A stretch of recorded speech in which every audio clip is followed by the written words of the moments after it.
I will start, I guess, by introducing both of you. I have the honor of moderating these talks. I don't know what that means for tonight, since there's not a whole lot of moderation that needs to take place. I think as we continue to grow the panel and maybe have a third speaker, that'll fall into place a little bit more. So I'm Andi Sciacca, and I'm kind of the off-camera moderator. If you need a handout or anything, let me know. I'm also the kind of agent of support for this. But our two speakers, for those who don't know and for those who are watching at home, are Abdou Gaye and Greg Sadler. And I'll say a little bit about both of you first, and then I know you'll have comments to introduce your topics a little bit more. So to my immediate right, Abdou Gaye, Abdou for friends. His father did not like it when people referred to him by this nickname, however, and he may go into a little bit about that during his own introduction to his work. Abdou is originally from Mauritania, West Africa. He lives in Kingston and teaches French in a number of local colleges. Besides school responsibilities, he is involved in interfaith projects and believes that world religions will have the last word into the building of a peaceful world. He is married and has 2 teenage boys. Tonight, in this talk, he would like to bring the audience to contemplate Ferguson, remembering or reconsidering Ferguson from a historical perspective, asking us to reflect on the notions of respect, equality, and justice through the lenses of a 19th century African American woman who used faith as a powerful weapon against slavery and women's rights. Sojourner Truth's speech to the Akron Convention will be made available to the audience and will serve as the foundation for tonight's conversation. Our other speaker tonight is Gregory Sadler, an educator, author, certified philosophical counselor, and local Kingston resident, familiar to many both through his talks at the library and elsewhere, and through his popular YouTube channel, which we're pleased to say has recently passed 1.6 million views, so congratulations. Wow. His published works to date include 1 book and dozens of articles, book chapters, and encyclopedia articles. He has been an Erasmus Institute Fellow, a Charles Chestnut Library Fellow, a visiting scholar at European Graduate School, and has recently been appointed to the faculty of the Global Center for Advanced Studies. In his teaching, public speaking, and popular writing, Dr. Sadler takes complex and often difficult texts and thinkers and makes them accessible for students, lifelong learners, and professionals, or to use the motto of his company, he puts philosophy into practice. Tonight, he will be speaking about a now classic text in social and political theory, Dr. Martin Luther King Jr.'s letter from a Birmingham jail. So, thank you very much. Thanks. Yeah, Thank you. Absolutely. Well done. Is there anything else that you want to say about the general idea behind the evening? Yeah. I guess it was more like table conversation, coming together as friends. You probably didn't mention it, but Andi and I met at the culinary where we both work. That's true. And she's only introduced me to Greg. And I think we had one evening around the table, dinner table, and came up with adding something to these ongoing activities, the philosophy activity, how do you call it? The Saturday event. Oh, yeah. Doing something as a supplement, I guess you would say, or another kind of event.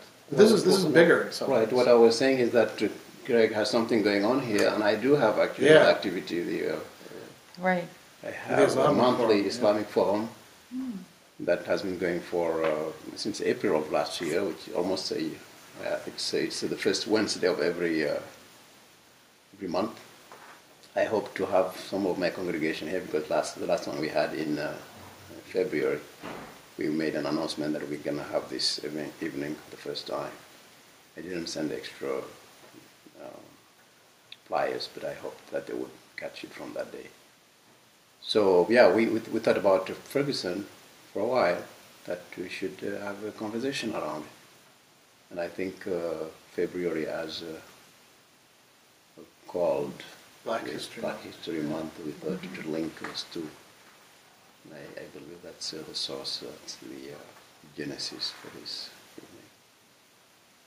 And we're hoping to do this with reconsidering other, you might say, big picture issues down the line as a regular thing with the same sort of format, short talks, a lot of community discussion.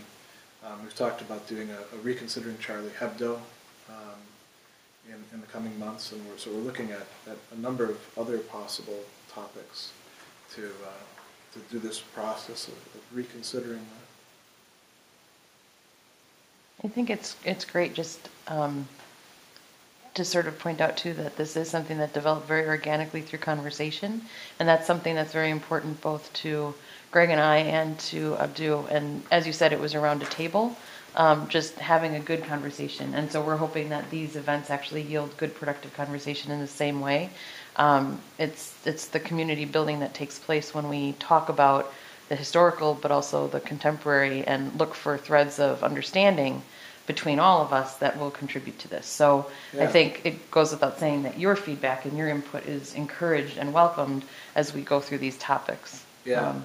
We're hoping that it becomes a community dialogue, that we reconsider our approaches to various things, and that contributes to sort of the programming itself. Yeah, you could say that we're all leaven for this kind of thing. Yeah. So I'm very appreciative that you guys came out for this. Yeah. Yeah, thanks for being here. Yeah. Well, should we start? Yeah. You want to go first? You want him to go first? It's up to you. Ask him last night. I said, "Are you going first?" He said, "Yeah, but okay, I can go first." Am I supposed to? I will. That's fine, actually. That's fine. I can start. Look how agreeable we are. It's very interesting. Yeah. Actually, I think I'm just going to pick up from what you just say, or maybe it was Andi. But when you say conversation, it's that's how I wanted to present this talk. That it's not like in a teaching environment where there is a figure that presents for 15 or 30 minute material that is well structured, and then people ask questions.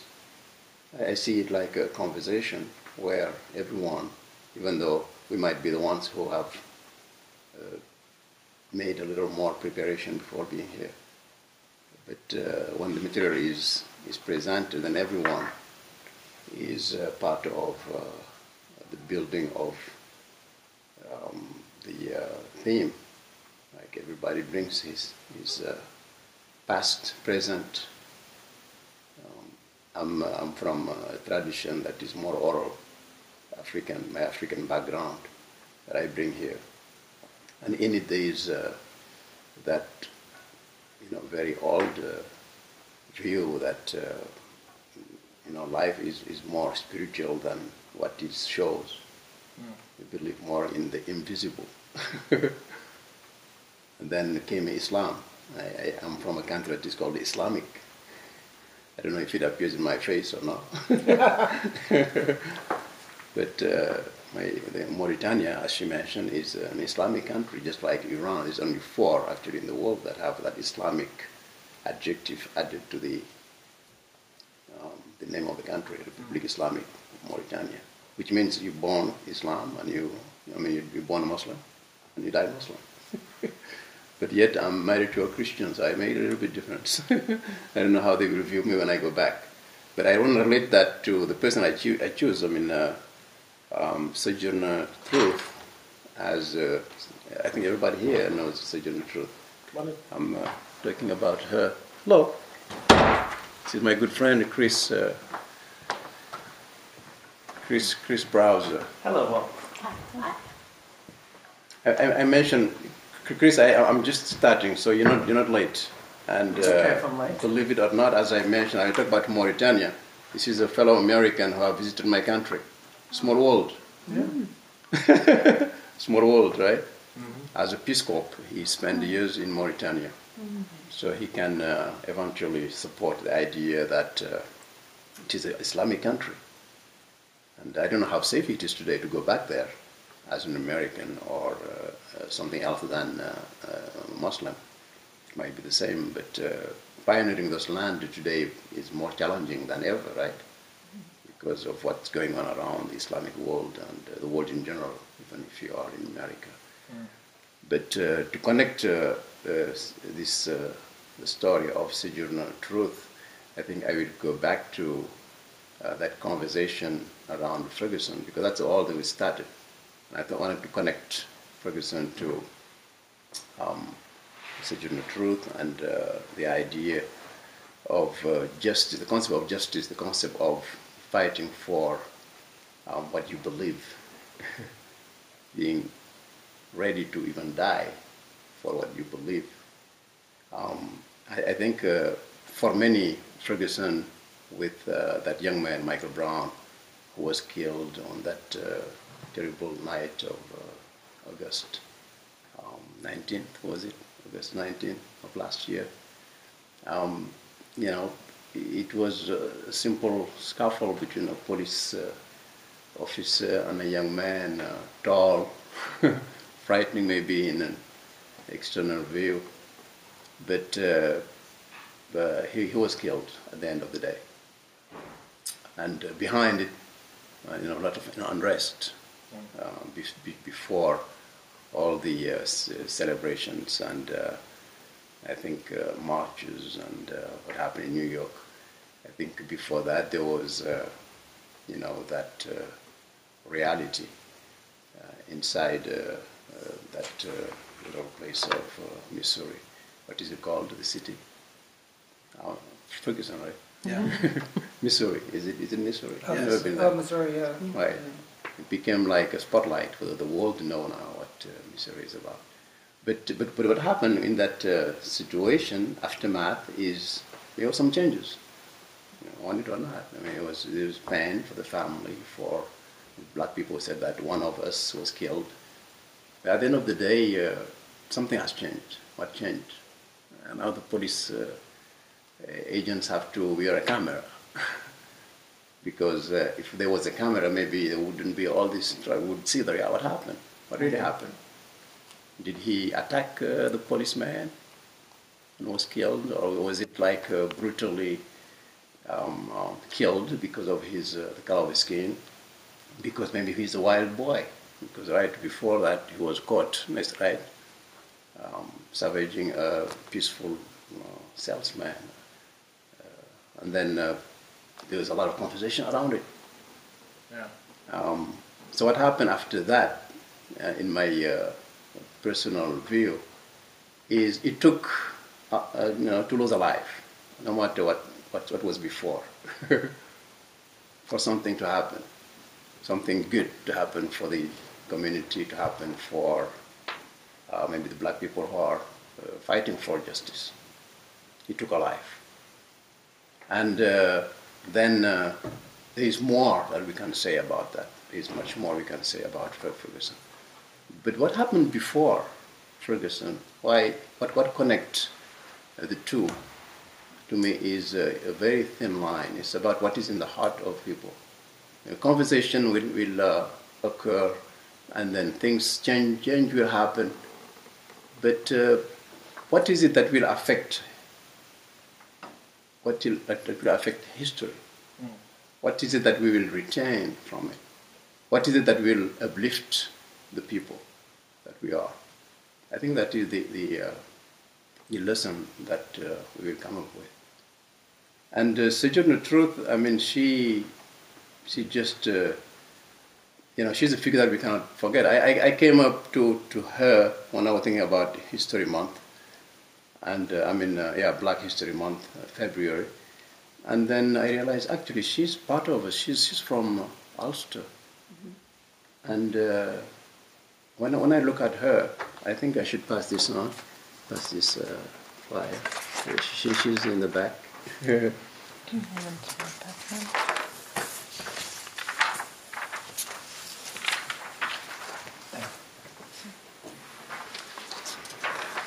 One more.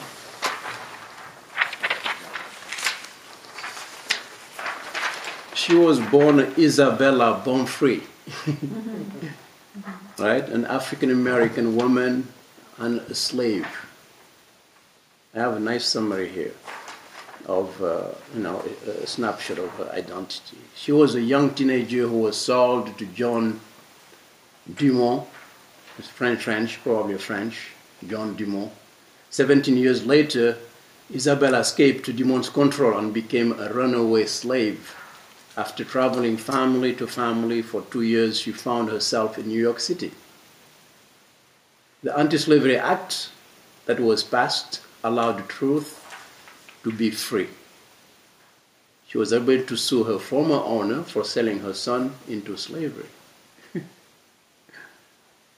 Then what happened next, in 1843, Isabella changed her name to Sojourner and preached in New England about women's rights and slavery. Later on in her life, she helped other slaves find freedom and success in society. Generally, women who were forced into slavery at an early age did not have any education. Truth helped the woman learn how to succeed in the outside world, even though she was not educated. Black women in society were seen with little respect, low social status. It looks like even white women in those days were not as... I don't know if we can discuss that after. 20 years after Truth's moving speech, historian felt the silence had been broken. This is a quotation. Silence had been broken, and the veil was raised to reveal the long obscured and ignored activism and experiences of one half of the black population in America. Did you catch that quote? When historians look back on Sojourner Truth's speech, they realize she stated a radical idea for the mid-1800s because she proposed and questioned why black women were not treated with the same respect as white women. Now, I choose this Aint I, a woman. You guys see that before? Everybody here? I think you before. I wanted to ask a woman of the audience to read it for us as we start a certain conversation around what is called one of the most read. I have, I think it's on this page here, just to read that for you. She became one of America's most quoted, most outspoken black women role models to reform. Her secret? She believed her life was in the care of a higher power. She didn't believe in man-made limitation, and she never took no for an answer. Okay, any volunteer for the reading? Sure. Yeah. Okay. So let's go through this. Ain't I a woman? Well, children, where there is so much racket, there must be something out of kilter.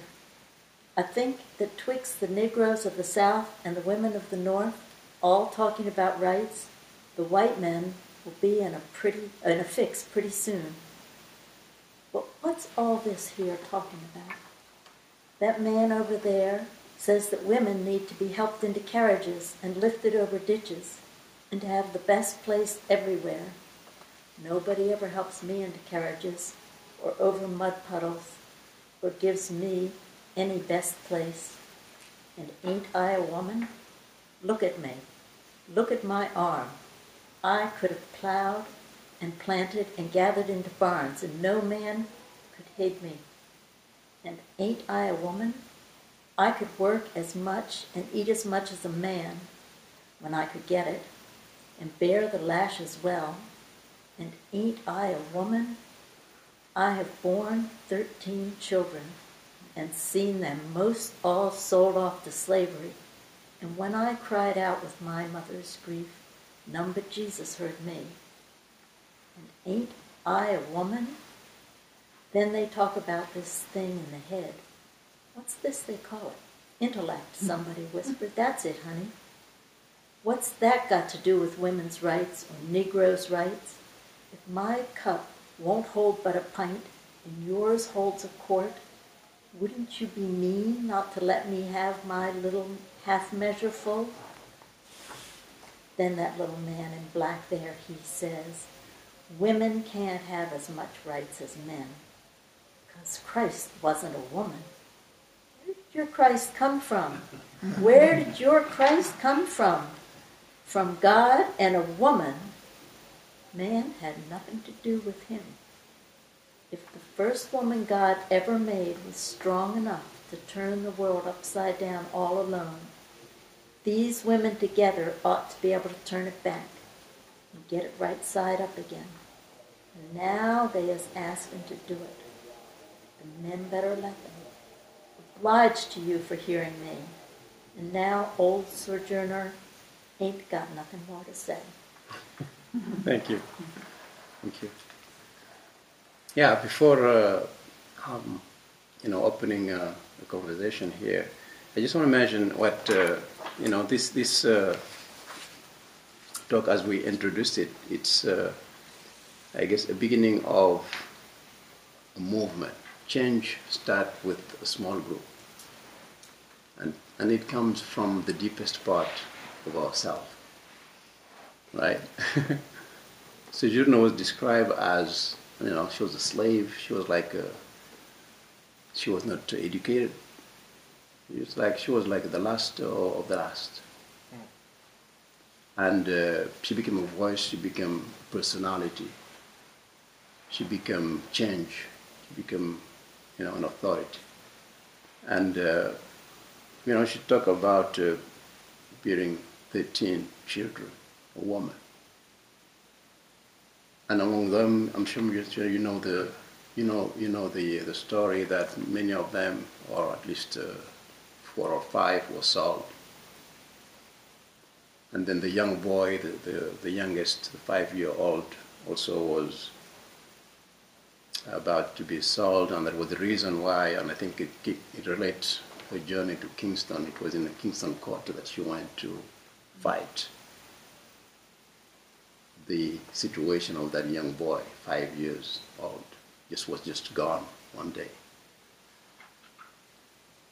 So she went through it, and she said to herself, one day I have nothing to lose, right? That story about the chariot in DC or whatever. So what I'm saying here, and I think it will relate to Martin Luther King, it will relate to Rosa Parks. It took something in the gut. Is that what you call it? Mm-hmm. Somewhere within us that cries out and say, just die. And I see no difference. I mean, you may be against it, but the act of Rosa Parks, what Sojourner Truth has done is not too far from what Michael Brown has done. You get beaten, you are the last. Maybe he was lost his son, maybe his parents didn't care much about him. He was stealing, he should be a miserable guy. But what do you do with those people? You kill them? You come to a stage where you say, I can be the offering in the altar like Jesus. I put them in the same line. And men rise above the regular ones who, for sometimes just like, no, don't go that far. It's dangerous, right? That's what we do. Then change takes time. Are you guys following me? Sometimes my accent will not make it too clear. The gentleman over there is like, what's he saying? Did you? Oh, I'm getting what you're saying. But that's good. Thank you. I'm comparing it to what's going on in my own head at the same time. Right. So I'm being very, very expanded in my presentation, but I just wanted to challenge you in this dynamic of my introductory words, because I didn't want to do a speech. I just wanted to raise questions and issues and maybe contradictions, maybe something that is not something that you hear every day. You say, yeah, I have something to say here. All right, so we can go from this text to me that says a lot. This is the spirit of Sojourner Truth. It is her spirit here in these few lines. This was a speech. I say, wow, I like this kind of speech. People usually speak, journals, right? Like one-page speech. To me, it's condensed. It's full of passion and spirit. It's similar to, there's a couple things I was thinking while you were while you were talking, and one is that for me, the most direct connection to the Ferguson case has been Emmett Till, perhaps much more than someone like Sojourner Truth, but I see this connection, and I see this connection in other movements where other questions were asked. I mean, I think of, Alice Walker and her whole work In Search of Our Mother's Gardens, and she's talking about, head ragged generals and all of the children that she could have raised, or what was lost because people who had something like Sojourner Truth, a question to ask or an action to take, were denied that ability because of the circumstances of their birth. And, when you say, was this young man guilty of something perhaps, but did it warrant the result? That's sort of the connection, because for the longest time I think people contextualized the Emmett Till case with the idea that he also was kind of a naughty boy, right? There's contradictory stories that have been told about it, but it was sort of like, did that, even if he was a naughty boy, I mean, punishment, crime, consequence, action, it's a disproportionate relationship. And so, there's that piece of it, but then there's also the piece of the question being asked here. And when you imbue gender into the argument and you talk not only about race, I loved your use of that term, the last of the last. The questions keep getting asked because the last continue to find themselves last. And whether it's, a religious identity or a racial one or, a gender orientation identity, it's a constant refrain of people who are not in positions of power. Beautiful. So I really enjoyed the way that you phrased that. Yeah. Thank you. It was a nice comment. Jump in. You want to say something? Well, I have just been reading about in Ferguson. I mean, it's not as if Michael Brown was an incident alone by any means. Yeah. Mm-hmm. The circumstances there are very extremely difficult, even compared to many other places in the United States. They're extremely difficult. They have a system of a debtor's prison there, which is just horrifying. Yeah. And there are so many people who have no opportunity to get ahead. And it's not just an opportunity because, you could do better. There's an actual system for making life extremely difficult for a whole class of people. It's not just black people. It's a class, whole lower class of people. And when you look at how hugely that's impacted a really large population, and then this one outcome that came into the news was this boy gets killed, with the expected outcome that it wouldn't mean anything and nobody would especially care about it. So Yeah, or it would all blow over in a week or something like that. Yeah. There's other communities in that same area that aren't Ferguson, but are in just as bad of a sort of predatory legal position. The state of Missouri has actually brought suit against a number of them recently. Ferguson isn't in the suit because they don't have enough data from Ferguson yet to put them in it. And it has to do with the suit actually has to do with how much of the income for these communities is coming from these punitive fines and ticketing and things like that. And make it very, very difficult for anybody who's poor to not be even more poor, not to fall further and further behind. The town in Ferguson, I understand, is run like the supervisor and all the officials were white, and the majority of the people in Ferguson are black, I think, I'm not sure, and the police department was mostly white as well. So right. that's like really a glaring problem. Like, how did that come about? And I think they were saying that people are going to be encouraged now to vote more. Yeah, the last mayoral election, there was a 12% turnout for the vote. The mayor is white, the police chief is white, the vast majority of the police Town are white. board. The town board has one black man on it, and one white woman on it, and then the rest is all white men. So there's no proportionality whatsoever. I think your question is interesting too, because you're saying, like, how did that happen? I mean, people were asking that same question in Jasper, Texas in 1999, after the dragging behind the truck, when the Washington Post sent 2 totally different racially comprised news crews down there. And the remarkable things people were saying when they thought that they were in company of people who felt the same way that they felt. And they juxtaposed those. And it was, it's a fascinating study about sort of how, in fact, those things not only happen, but are reinforced. Yeah. Right? Right. Once they get that power, then those people want to keep that power and control. Yeah. Ferguson used to be more racially mixed, 20 years ago. Oh, yeah? It's changed demographically, and actually a lot of those counties in that area, or not counties, a lot of those townships within St. Louis County have changed over time and become much more segregated. So you could say that part of it is an inheritance of, even then though, it wasn't majority white, 20 years ago. No? But it wasn't as disproportionate. But I think one of the things that disproportionately, the poor there's a disproportionate number of the poor, and so it's not to belittle the race thing, but there's a class thing that's right.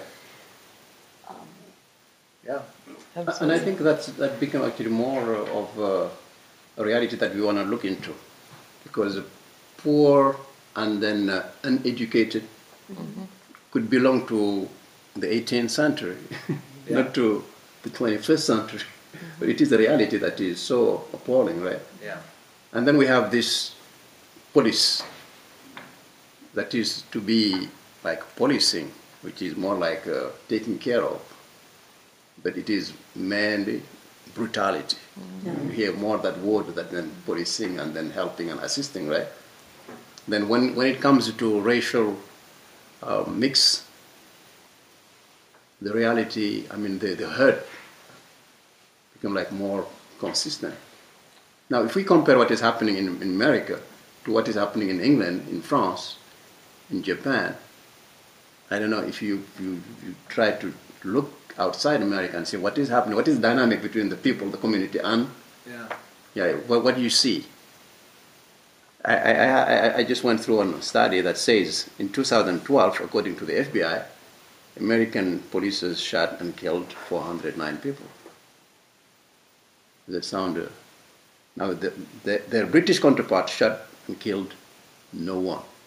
They don't carry guns. The German police, Some do, unlike the Brits, are routinely armed, shot and killed 8 people. Japanese have killed 1 in the past 6 years. I think part of the function of that is that when we're looking at European countries, there are national standards for policing, and there's things across the board. It makes it very difficult to talk about the police in America, because every single county has its own sheriffs who may be great or may be horrible. Every township has its own police, and then you add on top of that state troopers and federal, policing agencies, and you have this incredible, motley fabric where policing can be excellent in one area, and then right down the street they can just be a bunch of thugs. And I just wanted to add a small point about, I read recently in England, it's not that the police aren't armed. They used to be unarmed. They are armed now, at least some of them. Yeah. And they do shoot, and they have shot people in the similar situations. But they particularly are taught to and don't shoot to kill. Yeah. Which is... Yeah, when you read about people being shot, 15, 20 times. Abdou, those stories don't go away. Yeah. We all remember that. I think the other thing too is the comparisons to extend to a conversation we're having even pre-talk. If you look at the incarceration statistics, they're also completely unequal. Yeah. Well, You know, I mean, it's a like you're saying, it's a class and access issue that underpins a lot of this, and an education issue that underpins a lot of it. So. I think, oh, go ahead. Well, one of the things that struck me, I mean, years ago I heard a statistic about the prosecution for police wrongful death, and it's like virtually non-existent. There's no review. There's just this. Yeah. You know, you're here to protect us. It's the police prosecuting themselves. Right. Yeah. But the thing that struck me about what you said about Sojourner truth was this idea that, you know, sometimes you have to, you know, change happens. Sometimes you have to, you know, push yourself into the struggle or stand for the struggle, and all the things that means. You know, somebody may shoot you. You know, as often happens. You know, but on the other side of that, there was a time this summer when I thought after Ferguson that there was going to be just concentrated light, you know, a beam of light on these shootings. You know, people are going to be more aware of it. People are going to say, "Oh, wait, you know, her line here, which is, you know, all that racket. There must be something out of kilter. You know, there must be something out of kilter." Yeah. But what I found since then is people just are more and more dug in their positions, you know, and you know the people on both sides like, well, you know, I'm going to die for this, Yeah. and it goes to ISA or the Islamic State. It goes for, you know, it's like, you know, can't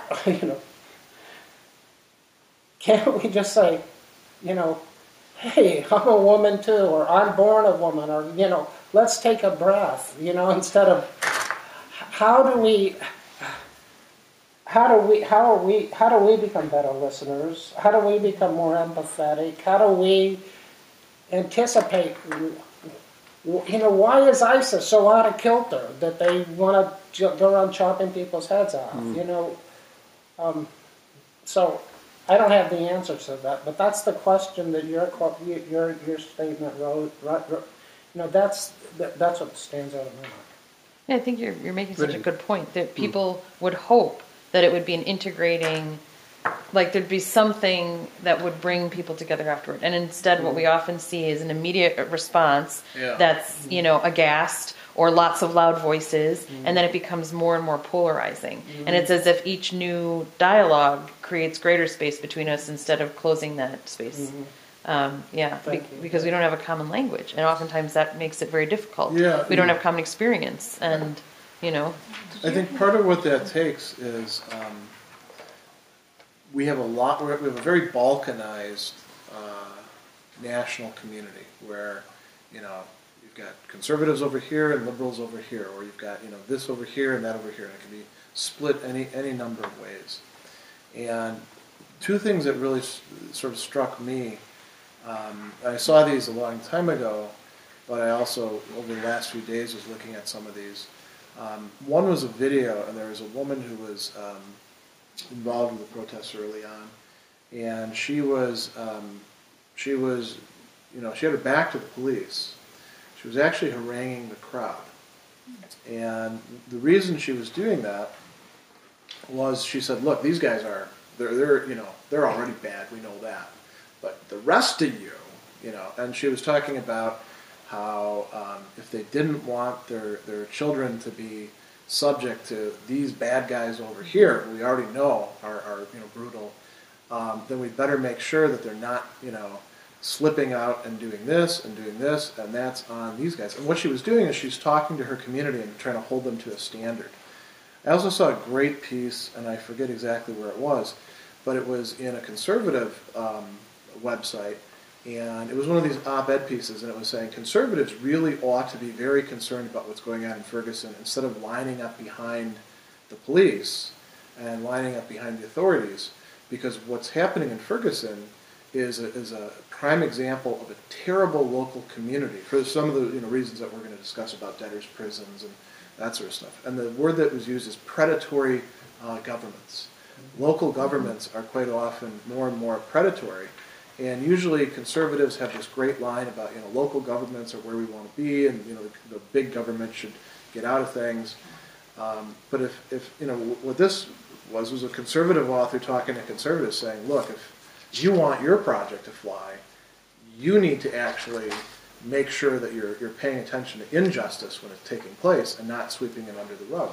And I think that the general lesson that we could draw from that is that if there's going to, if sunlight is going to be the antiseptic that we want it to be, transparency and all that, the second step that has to happen is people in all these different communities actually holding their communities to some sort of standards rather than giving them a pass and saying, well, those other guys over there are bad, so we can do whatever we want. And that fits in perfectly with what Martin Luther King was always saying. Nonviolent action requires that you hold yourself to higher standards than the jerks who are oppressing you. And a lot of times that gets, there's certain groups that you can say, well, they're always going to do that, but none of them are irredeemable. I mean, we're from Wisconsin, and so there was a recent thing with the Milwaukee police chief after all the Ferguson stuff and the New York stuff as well, where the statistics in the city of Milwaukee, which is still a very segregated city, are that crime in the black community takes an incredible toll on black people. And he was being criticized at a press conference because he was talking on a cell phone while somebody was trying to protest and talk about Ferguson in Milwaukee. And he said, I'm on the phone with somebody whose daughter was just shot, a 5-year-old girl, and now we're going to have to go out and try to find the suspects for this. This is the stuff that actually matters in this community a bit more than the protest movement that's going on. And that particular police chief, he is a good example of cops who hold cops to standards. Obviously, that's not happening in Ferguson still today, and many other communities. But you can only affect some sort of change when you get agents within those particular communities saying, yeah, we have been a bunch of jerks, we need to fix this. We need to actually hold ourselves to the standards that human beings ought to, not just people who are in a sort of war zone enemy kind of mentality. And it's tough to, I can do that for the communities that I'm involved in, you can do that for the communities you're involved in, but I can't do that for yours, and you can't do that for mine, so it's not like we can prescribe it across the board. But I think that that's one of the elements. Unless that sort of thing happens, we're not going to see a lot of lasting change. Mm-hmm. You wanted to say something? Yeah, so I was thinking about just policing in general, and we're a country of immigrants, and so policing started. I know Judy and I are talking about the Irish. So everybody hated everybody. The Irish were totally hated, and the gangs and the police, and I think policing was about social control and about guilty pleas are about social control, about getting them off the streets and keeping people down. I think policing is about keeping people down, and I think you need to look at the history of policing rather than just say, okay, we're living now and this is policing, but policing started in this country as policing the immigrants. I really think that's important, that's underlying the xenophobia and just the people in power wanting to keep the power and keep the money and keep the capital and keep other people down. And I don't know, it's complicated. Very. Yeah. It's very complicated. And I think that the thing too is something that's been touched on is just the inequity in our education system, across the country, where I'm a product of public schools, for better or worse. But sometimes when I see statistics of what's going on in a school in Mississippi, we have this, as a middle class, citizen of Kingston, I just extrapolate all of my experiences onto the vast America, and it's just not, I was just knocked over when I thought, oh my God, there's zero education going on here. Where is that potential? Where is that possibility? Where is a trail for hope or whatever? And certainly, when Sojourner Truth brings her heart to it, but you can't ask everybody. She was a remarkable person. Unfortunately,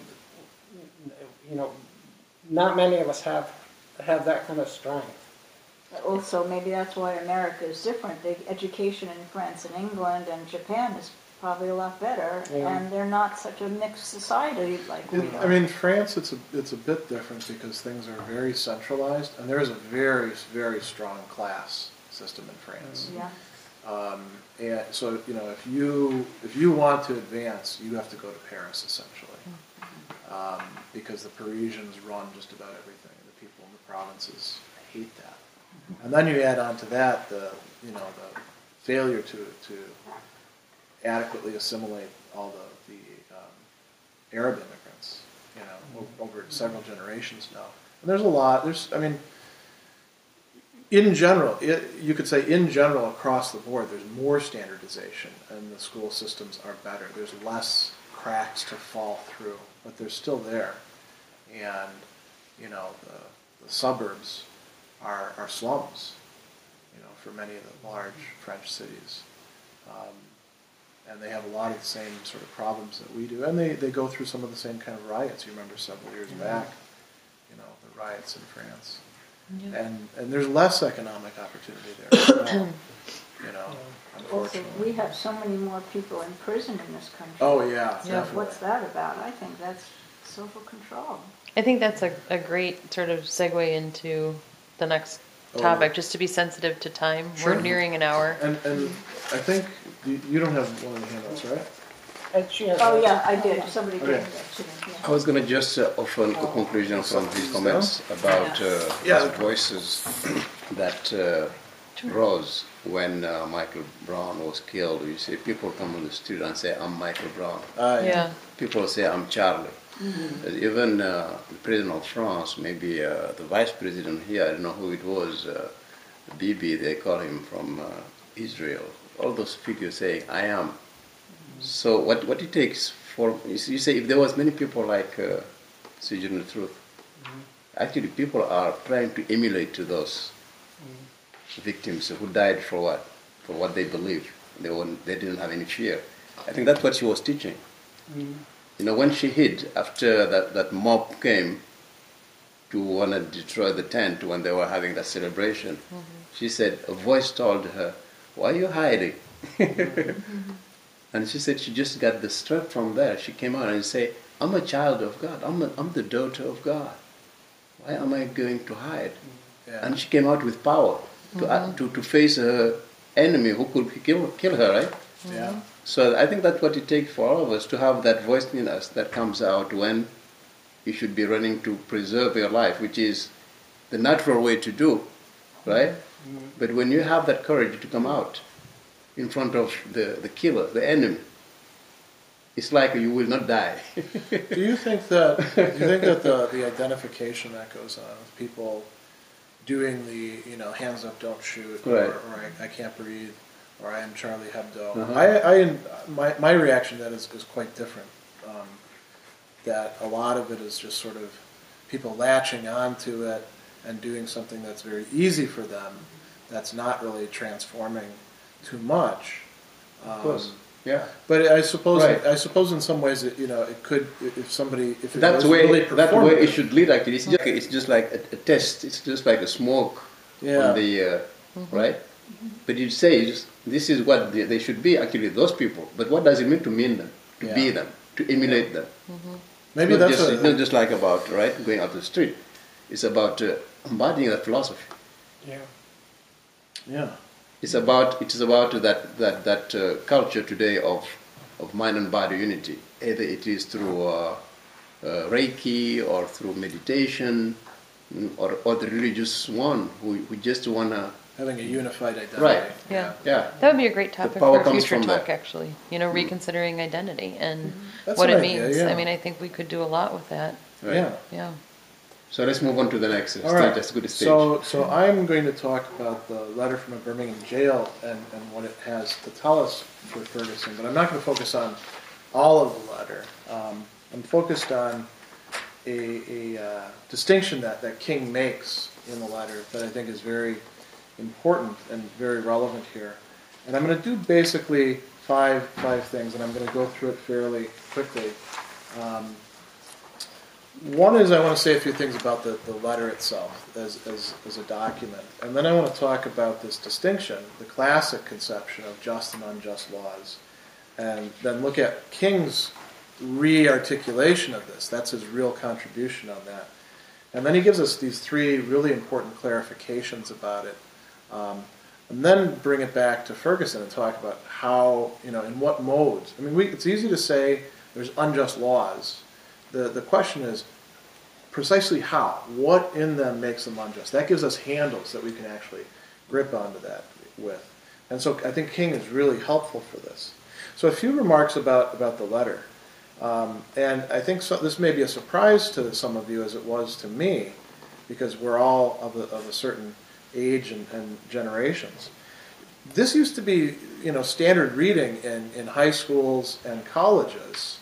And I think probably a lot of us read the letter from a Birmingham jail in one of those places in a class somewhere. I was very surprised to find out from my current crop of students that none of them had ever read it. That they had heard about it, they knew it was a really important document, but it was one of those sort of things where it's, put on the shelf, and it might be a little multiple choice question in a history test or something like that, or they bring it up. It's a little blurb on a Black History Month flyer. But unless they actually read it, they're not going to get anything out of it. And it's a really brilliant document. Like a lot of classic texts, this is why we still keep teaching it. It's one that you can go to over and over and over again and get more and more out of. I just taught it again this last term, and I've been reading this thing for a couple decades, and I still get more out of it because it's so rich. And it wasn't meant to be a long, detailed, systematic treatise. He actually wrote it on the margins of newspapers that were smuggled out of the jail.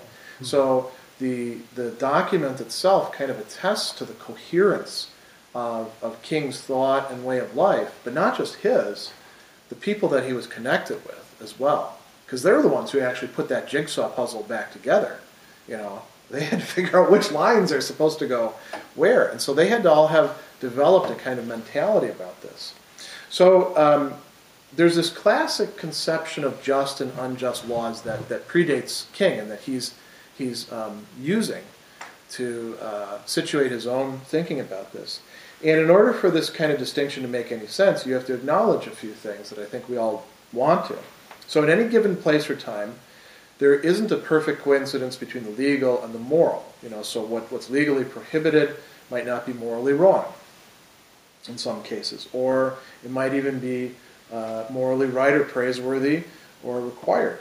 So if we want to say there's a difference between morality and legality, then one of the things that we have to be able to do is figure out some sort of standard or criterion for determining what laws really are just. That is, what laws enact and embody justice and which ones aren't.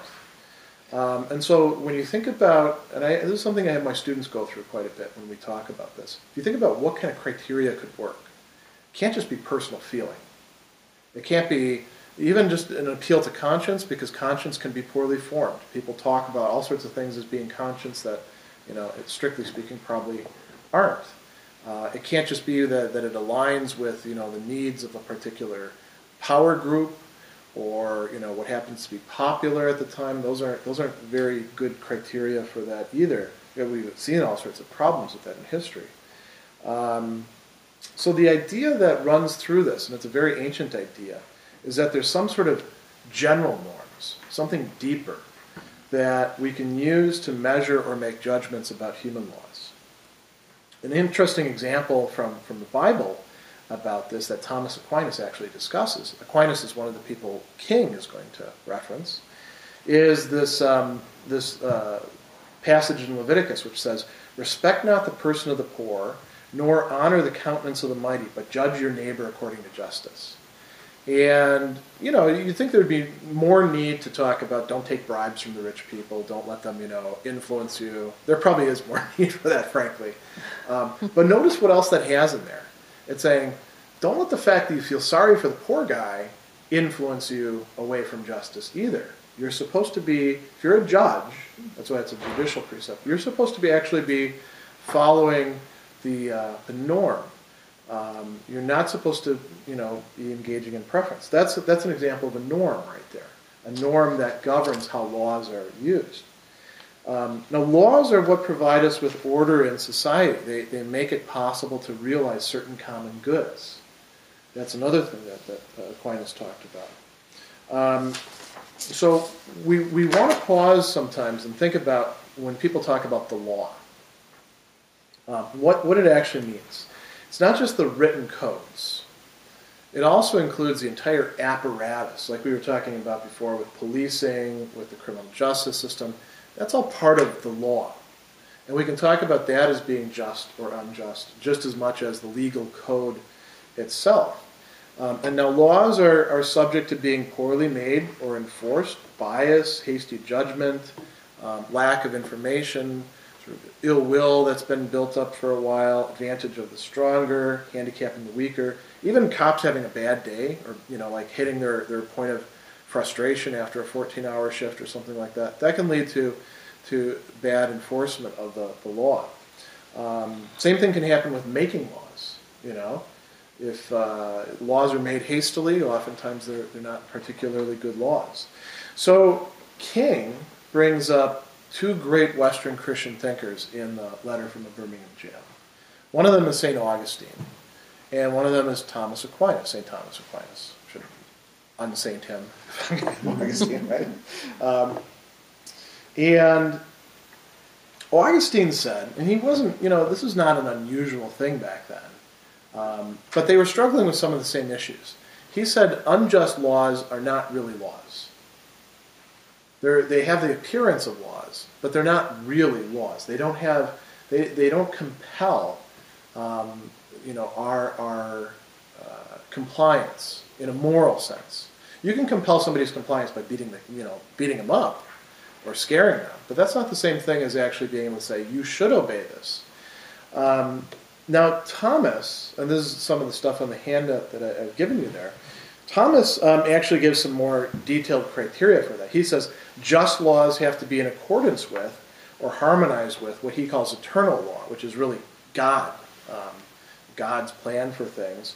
Or if we get a little bit closer to us, stuff that we can relate to easier, what he called natural law. And you can think of King uses natural law and moral law more or less as synonyms. And that's a lot of what's going on in Thomas's idea. The idea is that there's certain basic norms that go for everywhere, no matter what society we're talking about. And they may not be respected in that society. But you can determine those by using reason to figure these out. And they're very general. When we get down to particulars, that's when things get very messy. But those particulars are measured by those general principles. So here's what King does that's really extraordinary. He has this formula. Any law that uplifts human personality is just. Any law that degrades human personality is unjust. That's the way that he parses being in accordance with the moral law. And he doesn't mean personality in the sense of like, that person's got a nice personality, or, somebody being a radio personality. It means personhood. The status of being a human being and having dignity, being able to develop, all those sorts of things. So anything that uplifts human personality, it's a just law. If it degrades it or deforms it, it's bad. So he gives here's just a quote from it. He says, "All segregation statutes are unjust." Why? Because segregation distorts the soul and damages the personality. How so? He goes on, he says, "It gives the segregator a false sense of superiority and the segregated a false sense of inferiority." And then he goes on and uses Martin Buber, and he says, segregation, to use Buber's terminology, substitutes an I-it relationship for the I-thou relationship and ends up relegating persons to the status of things. So, segregation is not only politically, economically, and sociologically unsound, it's a sort of prudential thing. He says it's morally wrong and it's awful. Unjust laws, when we realize that they're unjust laws, we should have a reaction of repugnance to them. A reaction of disgust in some ways is appropriate. Another example that he could have used but doesn't in that would be lynch law. Lynching of African Americans was used as a mode of what we now actually recognize as domestic terrorism, but it was also used as like a judicial system.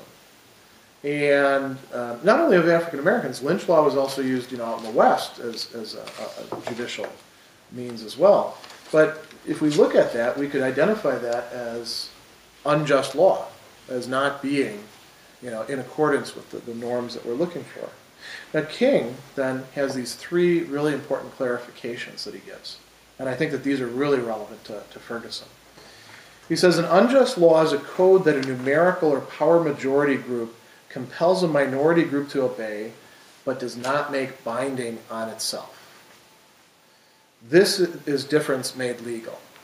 So we think about what the city council, what the police are doing in Ferguson, and the fact that none of it applies to them, but it all applies to the residents.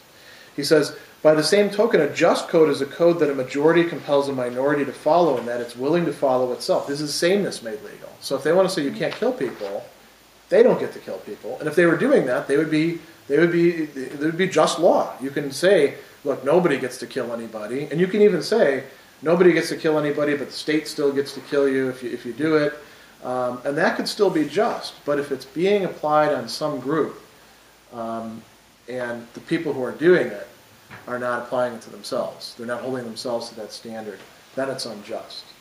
Another one that he says that pertains to democratic societies, which we're supposed to be living in, right, is a law is unjust if it's inflicted on a minority that, as a result of being denied the right to vote, had no part in enacting or devising the law. So we can think about whether, unrepresentative representatives fall into that category. The third one, which is really relevant, he says that a law may be just on its face, but unjust in its application. So now a lot of the things that the Ferguson community has on the books are manifestly unjust laws. But let's say some of them were actually just, like laws regulating whether you can steal, whether you can kill, all those sorts of things. The law itself can be just, but if the people who are executing the law, the police officers, the judges, the prison guards, are applying it wrongly, that can become unjust. And I think that's part of what we see going on with Ferguson. So when we think about Ferguson, and when I was sort of plotting this out, there's really like 6 different issues that we could disentangle.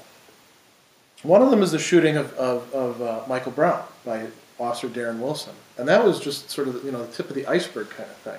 A lot of people just wanted to focus on that, not talk about the bigger stuff, as if somehow resolving that case would fix everything. The situation of Ferguson and other St. Louis suburbs over the last 10 to 15 years is a different topic, but one that's, I think, more important to look at. We can also talk about the protests, the civil disorder, the riots, and the police actions, and we can talk about what was right or what was wrong in those. We can talk about the policing, slash prison slash industrial complex, which falls very heavily in this country on the poor and minorities as another issue. We can talk about racism itself as a general issue. Some people wanted to focus just on police militarization, and that's probably a mistaken strategy, because the sixth issue that I think is probably the most important in many respects is predatory governments and policing, and the money motive that lies behind them that we're going to see. So I'm only going to talk about the first two, the second and the sixth, but we can go into all the rest if you want to. What I want to say about the second is Ferguson is a failed community in many respects. A community is supposed to be an association that serves some sort of common good. And not just a good that like everybody gets a little share in, but it's supposed to be a place where people can develop. Ferguson is clearly at antipodes from that. Now, we've talked a little bit about why that is. There's a lot of poverty, a lot of joblessness. One of the things that's been talked about a little bit lately is the role that the foreclosure crisis played in Ferguson and these other communities as well. Homes that went through foreclosure during the crisis from 2007 roughly to really still the present, were bought up by these big financial entities. And many of the people in Ferguson are renting their homes or their apartments from them. And we know that there's a lot of racism still built into the credit system, that people of color have trouble compared to white borrowers with the same credit getting the same mortgages. And there's sort of cumulative effects that happen because of that. It's easier for them to go into foreclosure because of that.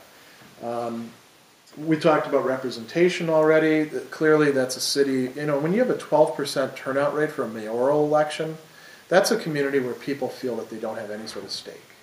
Now, why is that the case? That's the sort of the sixth issue, this predatory government.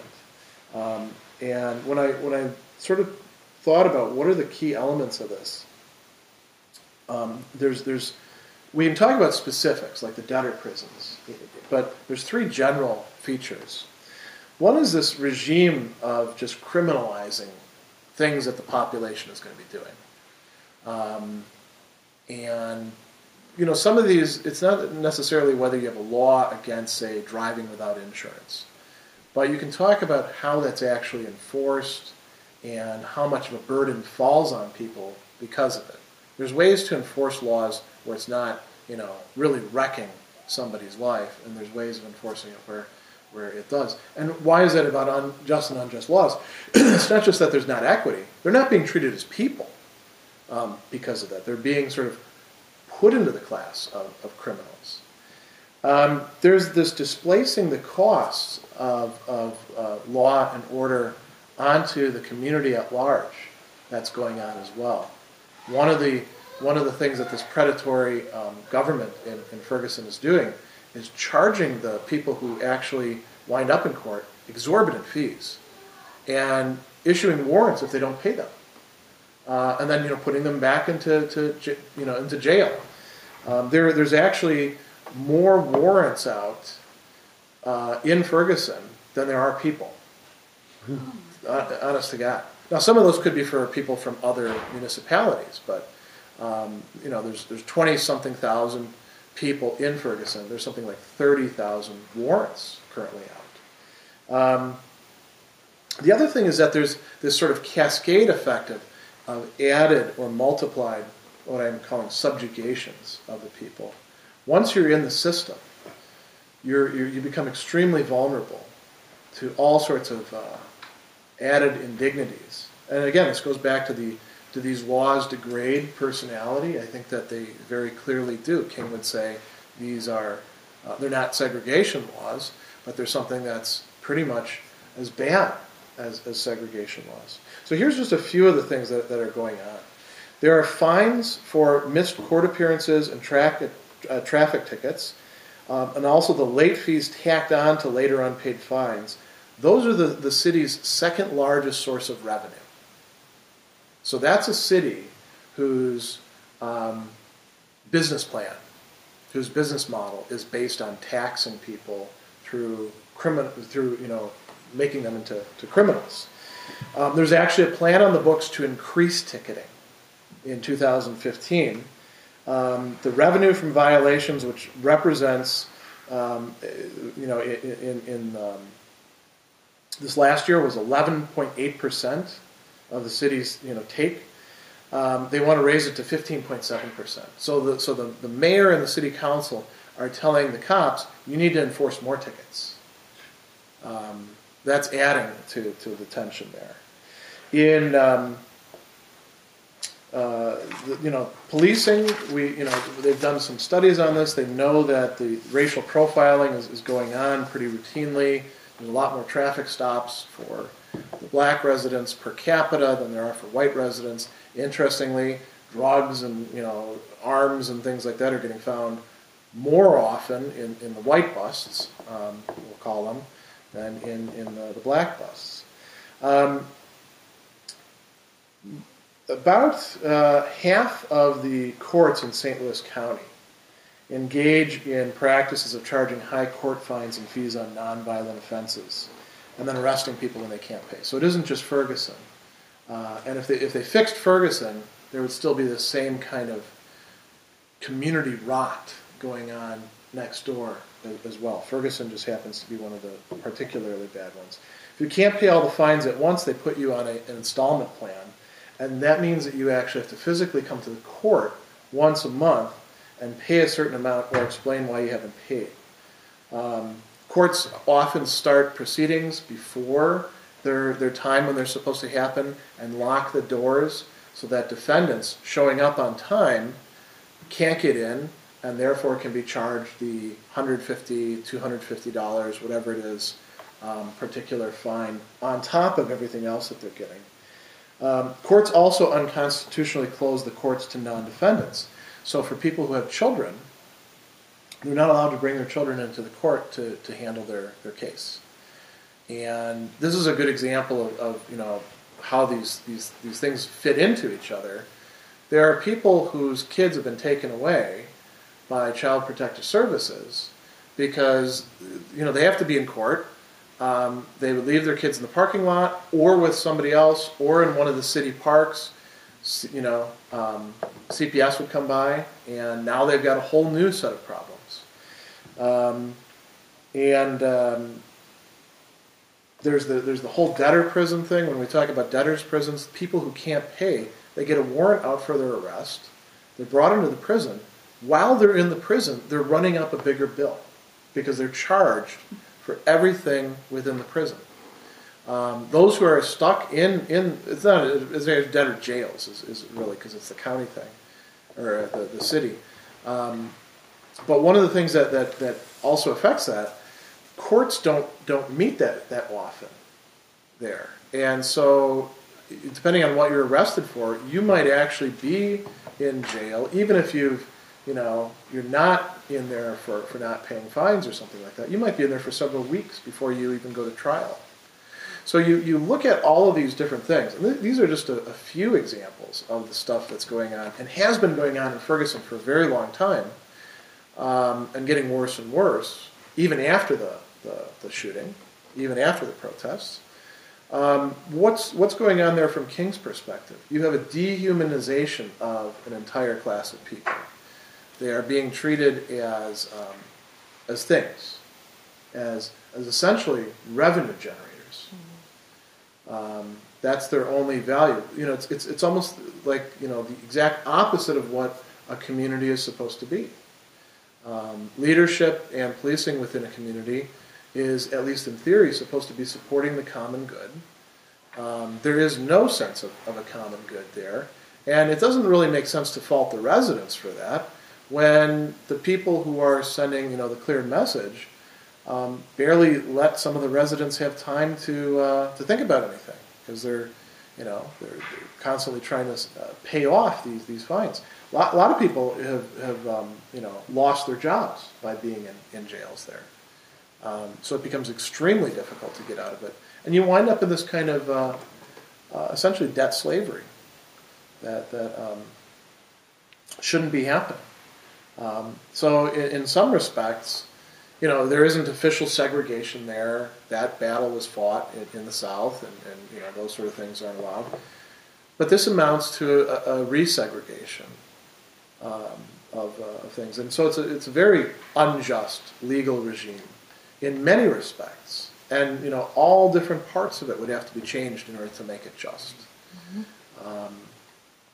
So that's what I think King has to contribute to thinking about this. And these are things that we can get out of the letter from the Birmingham jail. We see how relevant it is today to today's problems as well. One thing I'll say, just to sort of kick off conversation and fulfill my duty as moderator, is, you mentioned that students aren't being taught the letter. Yeah. And I taught for years a class that normally had the letter, and that would be sort of like a freshman composition course, or an introductory to humanities course, or things like that, both for State University of New York, City University of New York, private colleges. In all of the primers that, the Bedford Reader or any of these books that typically get used in those courses, that letter was replaced with one of two essays. One would be David Foster Wallace's This Is Water, his commencement speech to Georgetown, inspiring students to kind of question authority. And the second was the last lecture by Randy Pausch. And so, for whatever reason, the editors seemed to think that kind of inspirational, motivational, be yourself message was the one to replace King's absolute questioning. It's like a perfect consumerist model. Exactly. And I just thought you might find that interesting because, it's, to me, it's fascinating that those are seen as interchangeable. I didn't know that they'd been replaced. I mean, I see a lot of readers where it's still in there. It's just nobody teaches it. Yeah. When did he write it? The date? The letter from a Birmingham jail was 63. What was the Randy Pouch piece? The last lecture, the one he delivered at Carnegie Mellon. So they're both collegiate, sort of one commencement speech by David Foster Wallace, which is a satire, and is, it's, it's like Swiftian in the way that it's, talking about the future that they have ahead of them, to buy the biggest cars they can and all of that kind of thing, and that's what he was known for, is David Foster Wallace, but. Yeah, there's nothing wrong with that sort of stuff. But there should be. I mean, King's letter really ought to be part of our national curriculum. Yeah. I mean, I found that it was like that when I would teach in CUNY schools, and many of the students that had come up through the Regents, they had no knowledge of who Emmett Till even was. They'd never even heard about him.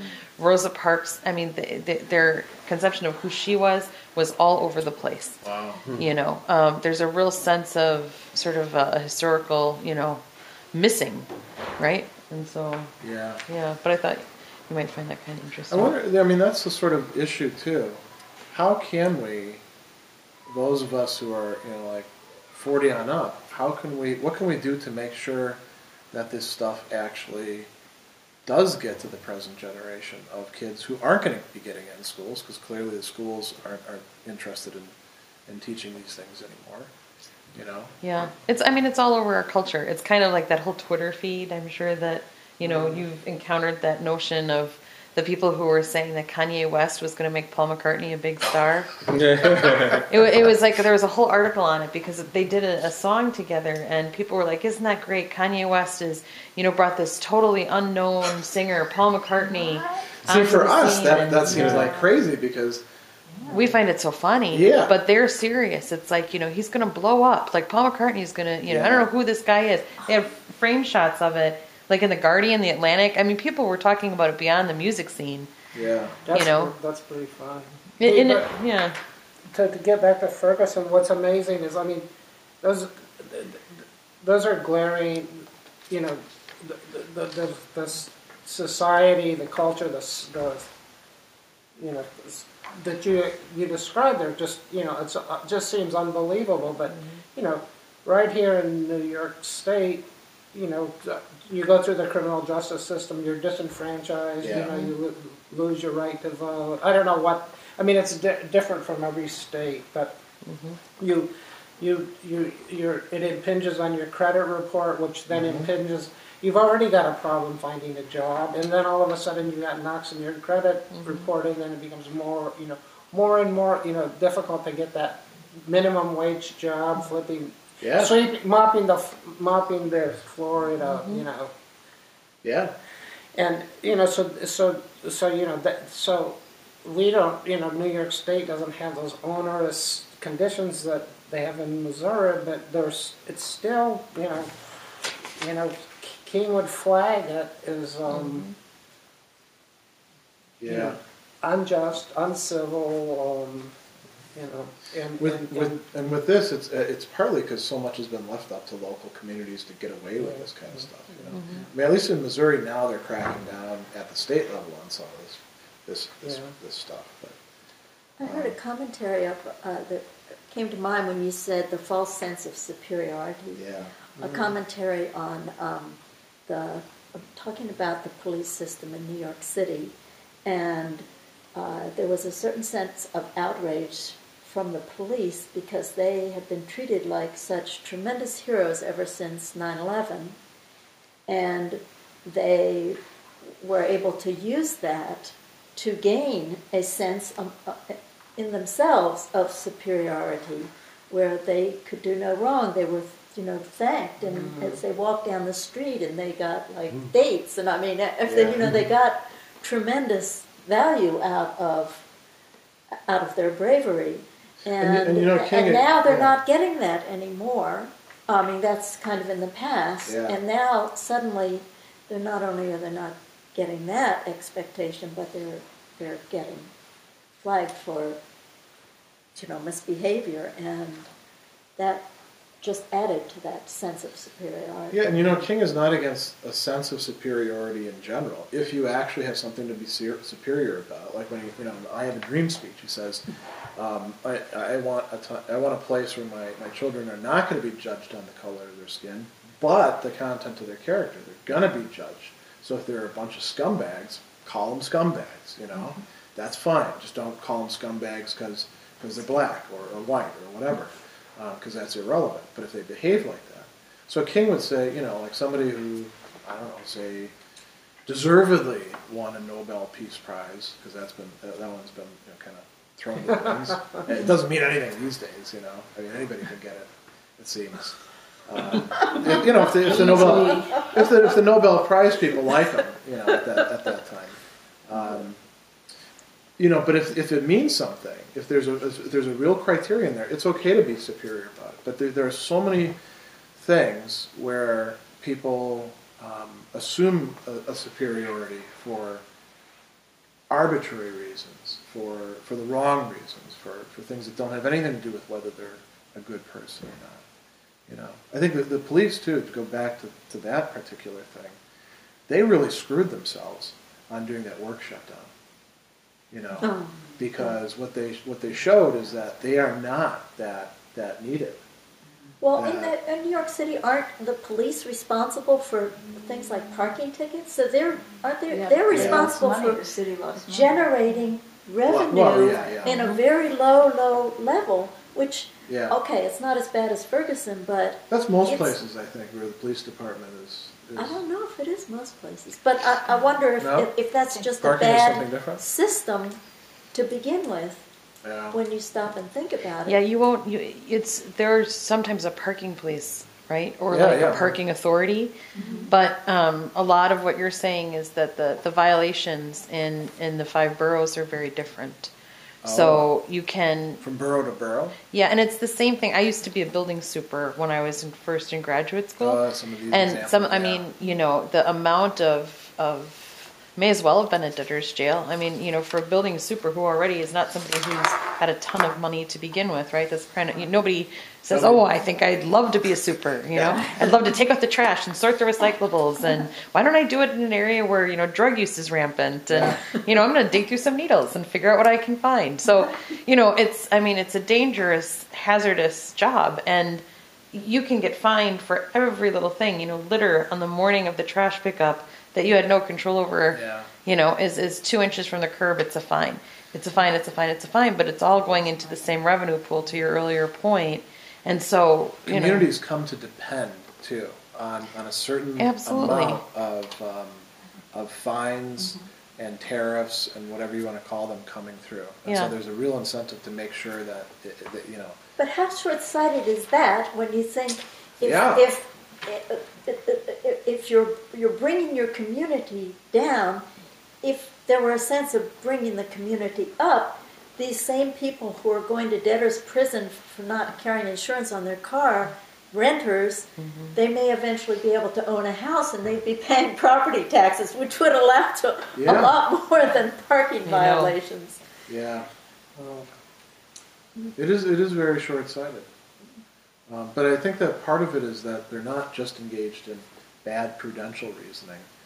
They have come to see people as something other than people, as just those scum or, dollar signs. It's how we use language. I mean,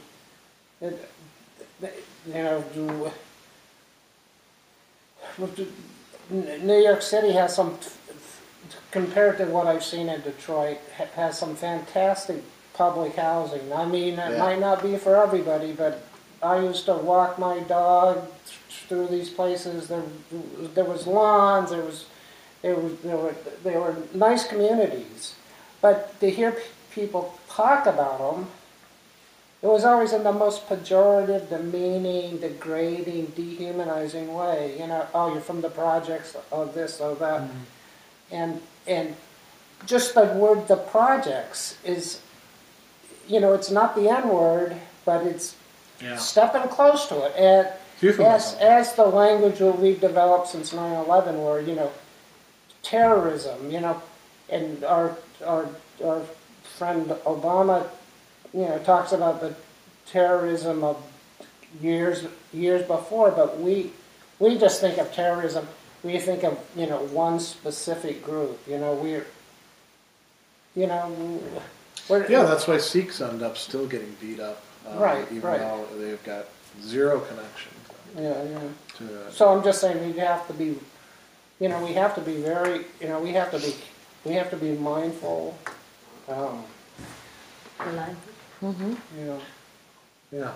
One sort of silly question: isn't the whole human race rather schizophrenic? Everybody, educated, non-educated. First of all, I don't know where I heard this, in a lecture or in a movie. There's no such thing as race. Why do people still talk about race? Yeah. Is there race? There's no race. There's not yellow Chinese, black people, white people, red people, green people, whatever. There's only humans, as far as I know. Yeah, we can all agree. What about rich and poor? Is that real? That's just real. Well, that's the real racism right there. The classism. One of the reasons why we do still have to talk about race, it's one of those chicken egg things. Because other people still use race as a defining factor, we're stuck with it. You think about how arbitrary our conception of race here is that we use for our census categories, and that it doesn't map on to conceptions. Are you stuck with it? You mean to be impaled through the heart with it? No, I mean that's what it feels like to me. What I mean that practically speaking, it's not as if we're not going to be talking about race 30 years from now, because there's still going to be people making decisions based on qualifications of race. But part of but they're schizophrenic, politically, intellectually, morally, spiritually. But I don't know they don't even know history. Well, that may be fine, but I don't know I think how that everybody gets needs us around therapy it. right now. Well, it goes to your earlier point about the conversation and using conversation and experience. I feel like to bring things Sojourner together. Truths. By the way, there's a new statue of Sojourner Truth in Port Huron. It's beautiful. Oh, It is. yeah. It's right on 9W. Yeah. We have about, it's 7:38. We should actually start wrapping up. We should wrap the up. library wants us to. They would like us to vacate. Chris, you want to share something? Yeah. So I was in Grand Central Station a few weeks ago when they had one of the larger "I Can't Breathe" protest movements going. I was there literally at the bar waiting for a train. Like I wasn't there, and the protesters came in, and it was interesting. Like I consider myself an educated white male. I consider myself more liberal than not liberal. I consider myself more educated on social justice issues than not. And I have to admit, I had no desire whatsoever to run down and join that protest movement. And you mentioned about how, well, it's easy to have a sign or a T-shirt or something like that. And it is easy. And it's also easy for me to kind of clothe myself in the, hey, I'm trying to live a good life. I work as an educator, and I try hard to educate. I actively try to educate young men and women of all diversity groups, however, rich, poor, black, white, brown, however you want to lay that out. And I kind of clothe myself in that, and I can go to sleep at night, and I feel like I don't have to join that protest movement. Yeah. Because I'm making my own choices. And what I'm wondering about is there is something mythological about somebody like Sojourner Truth or Martin Luther King Jr., where you have an individual, a person that can rally people. Not a movement that can rally people, but a person that represents a movement that rallies people. And I don't know that we have that. I don't think that Barack Obama is that person, nor do I think he should set himself up to be that person. Yeah.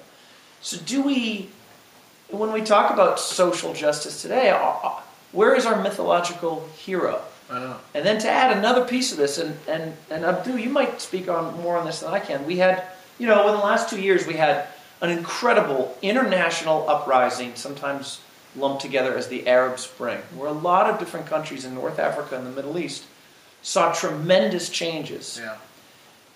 And to my knowledge, it didn't seem, anyway, reading the paper as I did, like there was in each of those countries a figurehead, a person that represented that change. It was the amazingness of it is that due to cell phone technologies and social media, it was almost spread around. And I have to wonder, did the Arab Spring fail? When you still read about conflicts in Egypt and Libya and Syria, and you realize that, wow, a lot of these countries that went through this Arab Spring, it's not, this didn't get over the hump. But I wonder again, does it come down to an individual, a hero, a figurehead, albeit perhaps? Is that a lever in social justice? So that's something actually that there's been a lot of talk about in sort of radical left circles, particularly with the Occupy, the Arab Spring, and stuff like that. And they talk about these leaderless movements.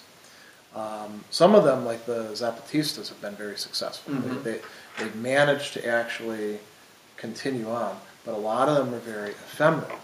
And Andi and I were at a lecture by this guy, Michael Hart, who's thinking a lot about these sort of things.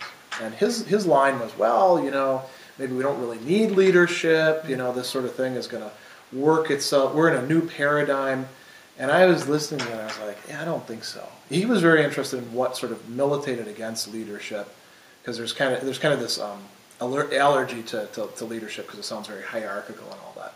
But the nice thing about leadership is not just that you have a figurehead, but that you actually have some coherent direction, somebody to actually take responsibility and say, we're going this way, and you're able to have continuity. And I think that without you don't necessarily need to have like a top guy or girl or however it's going to be running things, but you do need to have like some top people who maybe aren't super recognizable outside of whatever movement, but within the movement they command respect. People actually think that they they're on the ball. They know what they're doing. But those people aren't always benevolent, and That's a whole different. And sometimes you could argue that you need a martyr, right? It can't just be a person, but it's got to be someone who sacrifices. Yeah. But Abdou, I just want to. I mean, it's very interesting just to you should have the last word because I'm raise. Chris, you brought a very open, like a new discussion that could take another 30 minutes. I think it's very interesting the way you brought you put Ferguson and hands up, don't shoot. What do you call it? The Arab Spring, and your individual. I mean, it's amazing thing, umbrella that you brought together. And I think the idea or the answer to what you are saying comes, wrap up to the vision around Sojourner truth.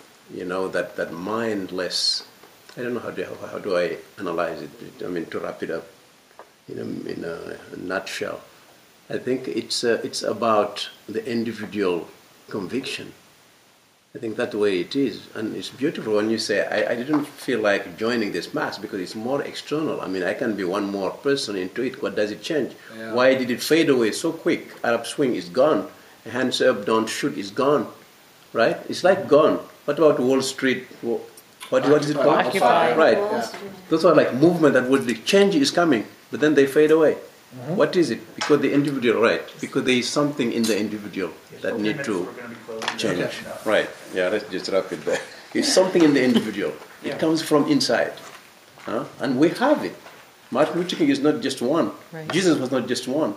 It's inside us. But how far do we go to stimulate it, to bring it to rise and to make you the champion, that leader? Everybody is a leader. Just stop there because that's so inspiring to say. But we have to continue that conversation. That's a great topic. You guys, some great reconsidering topics for next time. Yeah, interesting. Go ahead. Go ahead. Thank you to everyone for being here, and obviously to Greg and Abdou. It's been fascinating, and we look forward to many more conversations.